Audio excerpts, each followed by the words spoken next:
Ini mauni ang atong lutuon karon, ang pinakasikat na pares ni Diwata. Yan, ating sangkap, onion, sili, ginger at saka yan, bawang. May magic sarap, chili flakes, asin, tuyo at suka. Ano na ang sili para sobrang anghang. Onion. Ano yung nagagay? Kang pala si Diwata sa tingin ng ato na siyang lutuon karon kay mao na. Ako na apply kong trabaho ko nila, mao gina ano na yung pagkaon. Diba? Kalating kilo. Lagyan ng tuyo, lagyan ng paminta. Magic lang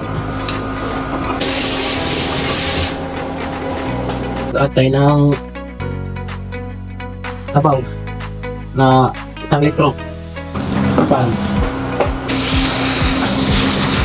ng cornstarch. Tutunawin lang natin sa dito na tubig. 2 kutsara ng cornstarch. Tapos pagbuo sa inyo huwag kayong kayong lang kasi para di magbuo-buo. Kunin niyo ito ang pares guys.